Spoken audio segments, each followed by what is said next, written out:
सवितुर्वरेण्यं भर्गो देवस्य धीमहि धियो यो नः प्रचोदयात्। ओम परमात्मने नमः।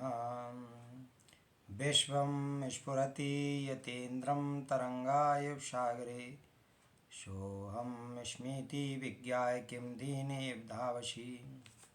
विश्वम माने संसार, स्फुरति माने स्फूर्ति, यत्र माने जहाँ, इदम माने यह, तरंगा माने लहरों की तरह, एव सागरे समुद्र में, सह वह आत्मा, अहम माने मैं, अस्मि माने हूँ, इति माने ऐसा, विज्ञाय माने जानकर, किम माने क्या, दीन माने अभावग्रस्त की तरह, धावशी माने दौड़ेंगे, प्रवृत्त होएंगे।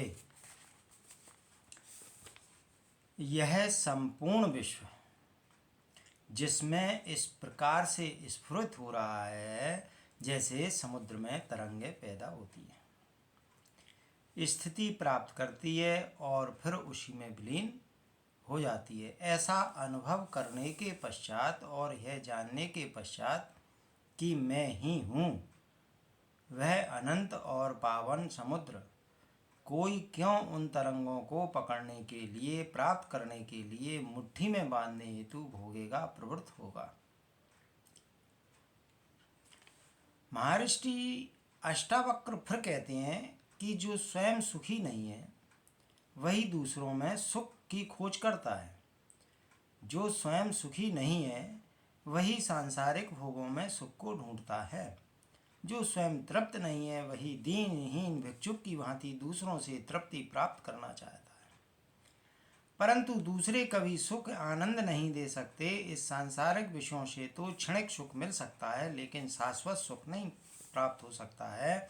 इन क्षणिक सुखों हेतु मनुष्य चोरी, चकारी, हत्याएं, बेईमानी, झूठ, कपट, शोषण, रिश्वतखोरी, धोखा, फरेब इत्यादि सब पाप कर्म करता है।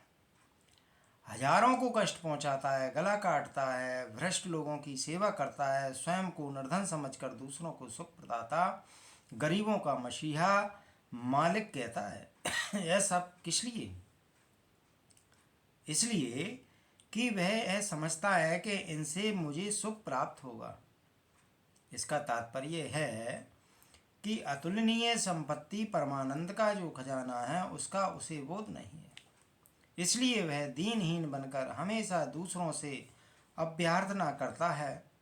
महर्षि अष्टावक्र इसी तत्व को प्रकट करते हुए राजा जनक से प्रश्न करते हैं कि है विश्व उस महासागर रूपी आत्मा में लहरों से सदृश तुच्छ है, जिसका अपना कोई अस्तित्व भी नहीं है, ना ये नित्य है। तू आत्मा रूपी विशाल समुद्र है, ऐसा तूने समझ लिया है। तो फिर भगवान को छोड़कर तू दीनहीन भिक्षुक की भांति इन तुच्छ तरंगों रूपी वासनाओं के पीछे क्यों दौड़ता फिर रहा है? हीरा मिल जाने पर भी कंकड़ पत्थरों की इच्छा क्यों करता है? महर्षि अष्टावक्र है जानने की अभिलाषा रखते हैं कि यह इन क्षुद्र वासनाओं से मुक्त हुआ है या नहीं।